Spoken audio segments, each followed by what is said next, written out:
দিন থেকে পিছনে চলে যায়, অন্যদিকে ফিরে যায়। ইরতাদত উল্টা পথে রওনা হওয়া। মুরতাদ কেন হয়? মুরতাদ কখন হয়? মুরতাদ হয় যখন যে জিনিস দিয়ে আপনি ইসলামে ঢুকছেন সেগুলো বিপরীতটা করা হলো মুরতাদ। সেটা কিভাবে হয়? ইসলামে ঢুকতে হলে কয়টা জিনিস লাগে? অন্তরে অন্তরে কিছু জিনিস ধারণ করতে হয়, মুখে কিছু বলতে হয়, আর অঙ্গ প্রত্যঙ্গে কিছু জিনিস পালন করতে হয়। আমরা কেউ ইসলামটা ইমানটা আমরা কি কাউলুন ও ফেলুন বলি না? কাউলুন ও আমাল, আল ইমান ও কাউলুন ও আমাল। তাহলে ইমান যদি অন্তরের কথা অন্তরের কাজ হয়, মুখের কথা মুখের কাজ, অঙ্গ প্রত্যঙ্গের কাজ, তাই না? এটা আমরা 5টা জিনিস ইমান বলেছি। কিন্তু মুরতাদ কিন্তু আর বেশি জিনিস দেওয়া হয়। মুরতাদে আরেকটা জিনিস বাড়বে, সেটা হলো ছেড়ে দেয়া। তাহলে মুরতাদ ইমান হচ্ছে ধরুন কথা, কাজ, বিশ্বাস।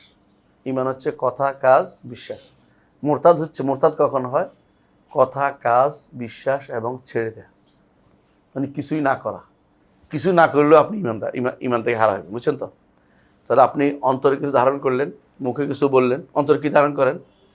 লা ইলাহা ইল্লাল্লাহ অন্তরে ধারণ করলেন, মুখে বললেন লা ইলাহা ইল্লাল্লাহ, আর অঙ্গ প্রত্যঙ্গে সালাত আদায় করলেন, তাহলে হলো তো।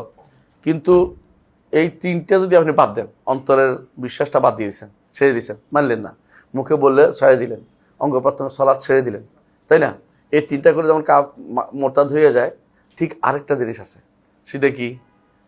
ছেড়ে দিলে কিছুই করলেন না, মানে আপনি মুখেও কিছু বললেন না, অন্তরেও কিছু বললেন না, বুঝলেন কিনা, আর অঙ্গ প্রত্যঙ্গ কিছু করলেন না। এই যে না নো ছেড়ে দিলেন, আপনি এটা কি কিছুই বললেন না যে আমি এটাও বলবো এটাও বলবো না, এটা বলে তার্ক বলা।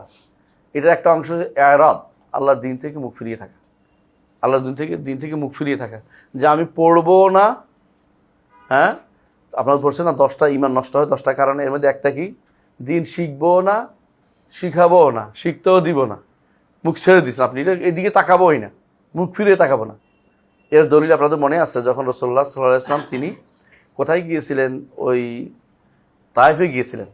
তখন এক ভাই কি বলছিল, যে 3জনে একজন কি বলছিল, যে তোমার সাথে আমি কথাই বলবো না। মানে সে আল্লাহর দিন থেকে একেবারেই আলাদা, আন যিকরি, সম্পূর্ণরূপে মুখ ফিরিয়ে নিছেন। আল্লাহ তাআলা কোরআনে কারিমে এটা বলেছেন, ওমান আ'রাদা আন যিকরি ফা ইন্না লাহু মাঈশাতাদ দানকা। আরও বলেছেন, ওমান আযলামু মিম্মান যুক্কিরা বিআয়াতি রাব্বিহি ফা আ'রাদা আনহা ইন্না মিনাল মুজরিমিনা মুনতাকিমুন। যারা মুজরিমেরা, যে আল্লাহর দিন থেকে পড়বেও না, পড়াবেও না। বর্তমানে যেটা আমাদের দেশের বেশিরভাগ মানুষের ভিতরে এটা একটা প্রবণতা দেখা যায়, সেটা কি? দিন পড়বো না, পড়াবো না, পড়তেও দিব না। এটা হলো কিছু বলবো না, বরং এই ব্যাপারে কথাই বলবো না, না বলে ইগনোর করে যাব। এই ইগনোর করাটাও কুফরি। দিন সম্পর্কে ইগনোর করে থাকতে পারবেন না। আল্লাহর দিন আমি তো মুখে কিছু বলি নেই, মুখে বলা লাগবে না, আমি তো অন্তরে কিছু বলি নেই, তা বলার অন্তর কথা আমি দেখি না। আর আমি তো কেউ বলে আমি তো কাজ কিছু করি নেই, না করলেও তুমি কি করেছো?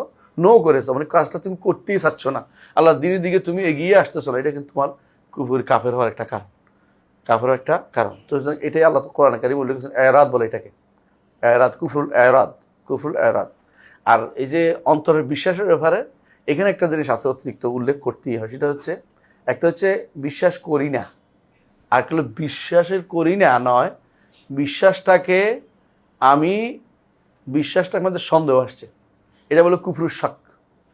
বিশ্বাস করছেন, আবার সন্দেহ আসছে, কিন্তু সন্দেহ তাড়িয়ে দিলে আপনি ইমানদার।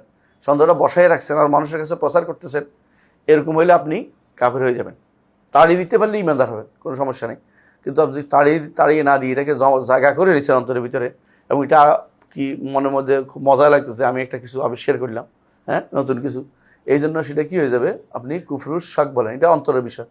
আর হলো কুফরুজ জন, এটা আমরা ওই দিন পড়াইছিলাম গত সপ্তাহে, গত দর্শে, যে ধারণা চান্সে আছে, ভালো হইলে ভালো, না হইলে অসুবিধা নেই, এটাও শরীয়তে, এটাও কুফরের অন্তর্ভুক্ত। তো আল্লাহ তাআলা বলছেন, মাইয়ারতাদ্দা মিনকুম আন দীনিহি, তোমাদের মধ্যে যে কেউ আল্লাহর দিন থেকে প্রত্যাবর্তন করবে। এই প্রত্যাবর্তনের সূরত কয়টা বলছি? 4টা। একটা কি? অন্তর দিয়ে, সেটার ভিতরে আর অনেকগুলো আছে। একটা মুখে, আরেকটা কার্যক্রমে, আরেকটা হলো ছেড়ে দেয়া, কিছু করলাম না, আমি তো কিছু করি নাই, না করলেও তোমার না করাটা একটা অন্যায়, তুমি ইমানে আনতে হবে তোমাকে। তুমি চুপচাপ বসে থাকলে হবে না, সারাদিন ঘুমাই থাকলাম, তো কিচ্ছু করিনি, শুধু ঘুমাইয়েছিলাম, তাতেও ইমানদার না হলে কাফের। বুঝছেন তো কথাটা? শুধু ঘুমাই থাকলেও হবে না, ইমান আনতে হবে, ইমানের কাজ করতে হবে।